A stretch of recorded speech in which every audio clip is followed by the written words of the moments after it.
What's going on, guys? It is Parker, and today we are going to be looking at the cheapest new Apple CarPlay unit that you can get. Let's get to this.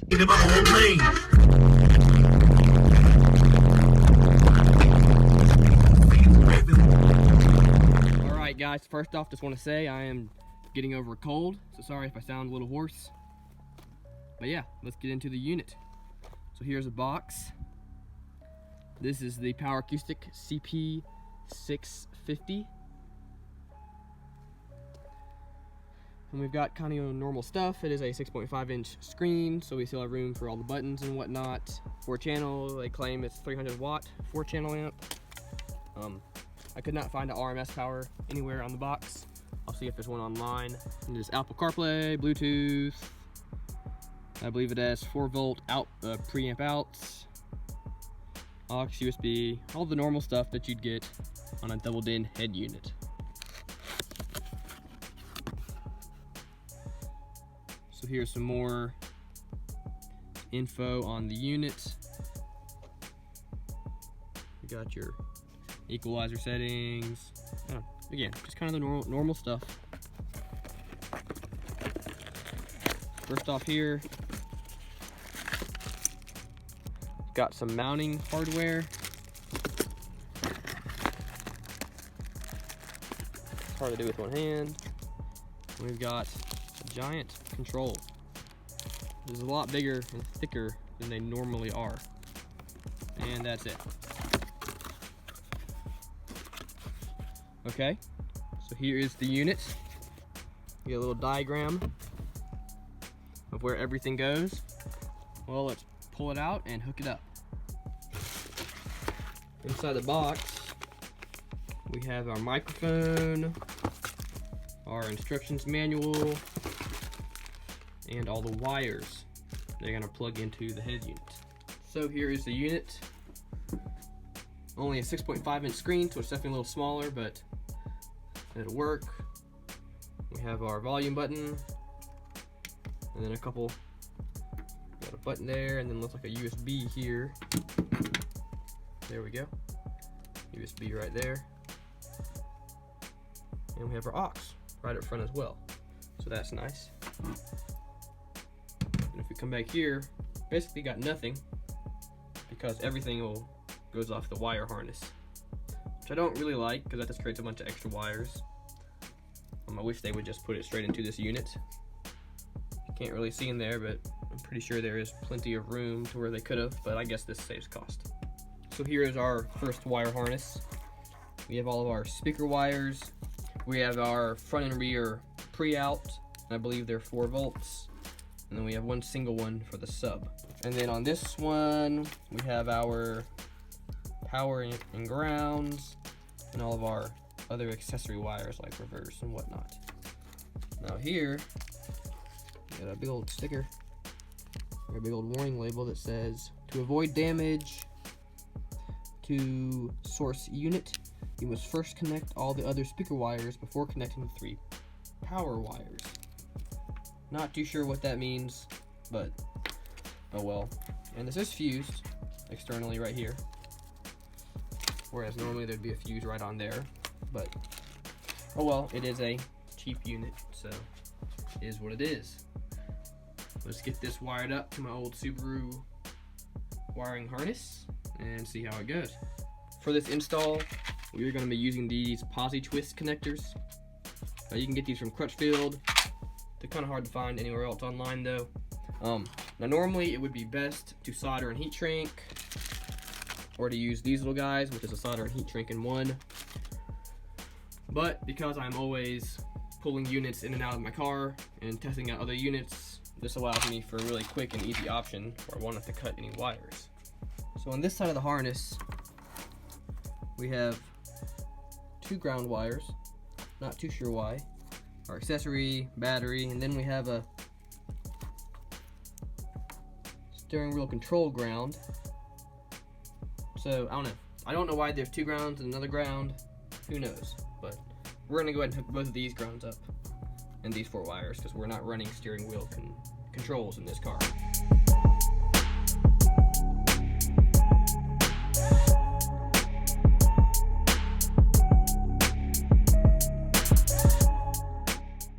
Okay, so the radio power's on. As you can see, we have our USB and aux right here up front. We have our knob, button if you need to call. Now, when you adjust the volume, it beeps, which is super annoying.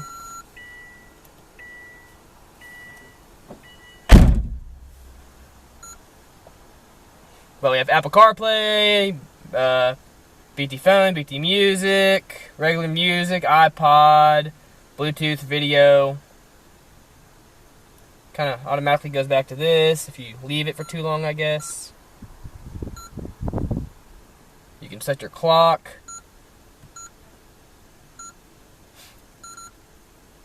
Anyway, we'll do that later. Not important. For tuner, it's kind of got your normal tuner stuff. Can go through all the channels, yada yada. Just like on any other tuner. Again, I don't have my phone plugged up. I don't know what the difference is between iPod and music, but who knows. We can hook up to Bluetooth. I don't like that it just automatically goes back to here without me prompting it to. We have our brightness. That's kind of odd. I don't know, interesting. So this will go to our different, I guess you could hit, that'd go to your aux, I suppose. And then we can go in here, we get a custom set. Our equalizer if we wanted to. And we have different presets. We could set it, you know, we have our fade and our balance like you normally would. Equalizer, surround, subwoofer. You don't really get a whole lot of options here. I'm going to guess this is your low pass filter, and then you get a gain and on and off, but not really very useful. I did notice there are no high pass filters or anything like that. No more advanced features that would be nice to see, but it is a pretty cheap unit. So for Apple CarPlay to work, you have to be plugged into the USB, and that is pretty much standard for most units at this point. So we just plug in our phone, and it automatically starts playing. We can go to music and pause, and everything's pretty quick. Pretty snappy. If we have Google Maps loaded, we could use that. Let's see if it'll come up. There we go. Pandora, Spotify. You can just go through your Spotify and do whatever like you normally would.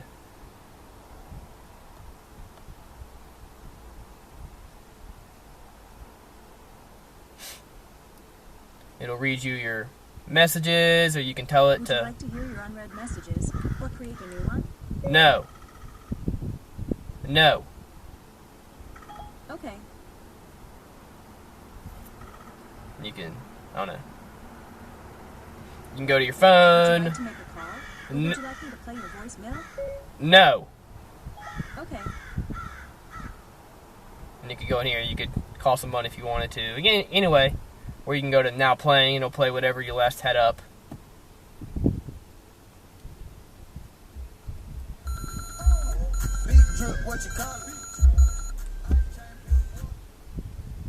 So yeah, podcast. Anyway, again, all the normal Apple CarPlay stuff that you would get on any Apple CarPlay unit.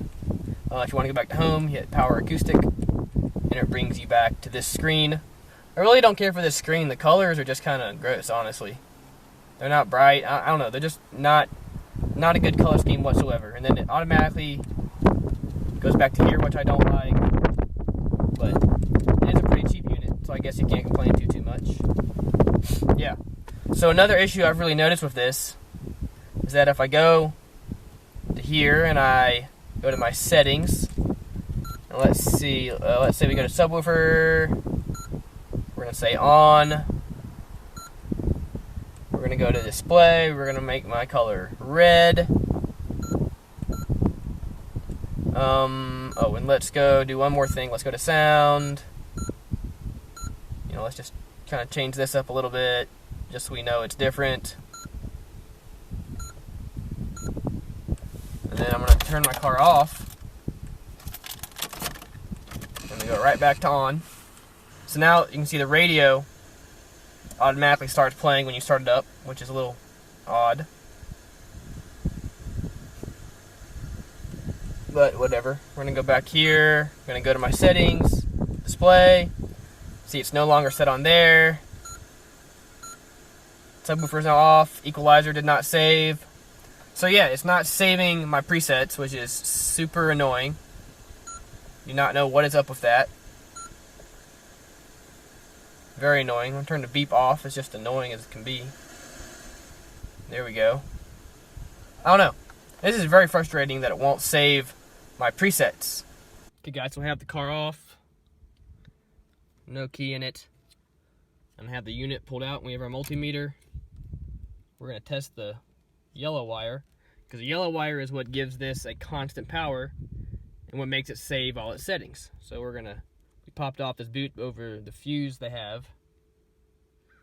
As you can see, we're getting 12 volts. Take it off, goes away, put it back on, we're getting 12 volts. So that means we should be getting 12 constant volts to this unit, no matter if the car is on or off. So it should be saving its settings, so I really don't know why it's not saving them. Alright guys, so we picked up another unit. There's the old one that was in, to see if it would fix the issue of not saving the battery. So we turn it on. There we go. So let's go to home. We're going to go to settings. We're going to turn the beep off.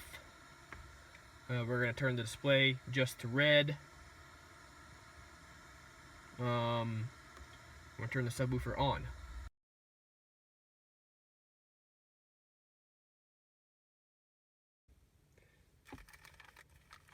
Just leave it unplugged. Let's turn off. Okay. Turn it back on. So I turned the beep off, so when I turn this, it should not beep.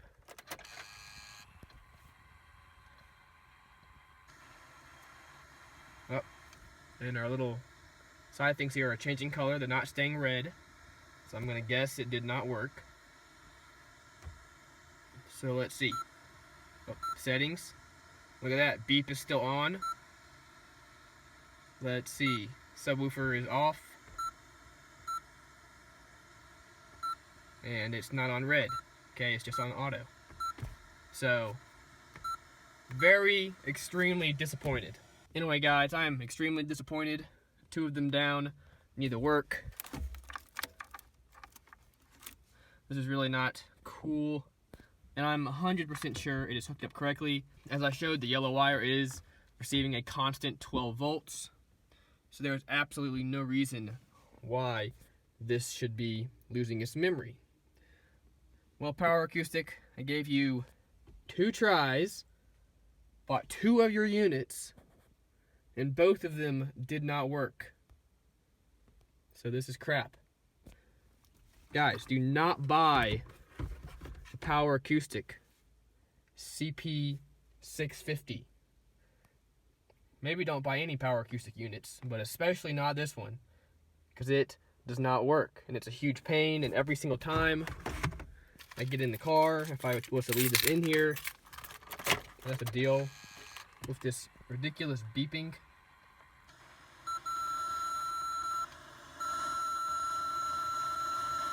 That is just so annoying. And the fact that it won't save my settings, so it won't save any of my, EQ settings or anything, which is just awful. So I know there's going to be people saying that I just didn't have it hooked up right, so I went ahead and put in a new JVC unit. You can see it's 1255. We're going to turn it off. Turn it back on.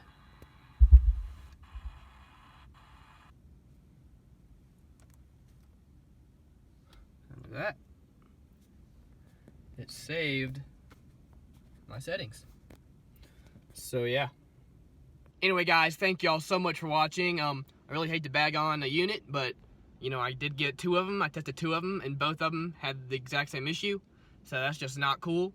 Again, I don't know. Power Acoustik, it's just a cheaper brand. I'm sure some of the units will work, but even if they do, I really didn't like the interface of it. You know, I mean, Apple CarPlay was fine, obviously, but the interface of the unit itself just wasn't all that good.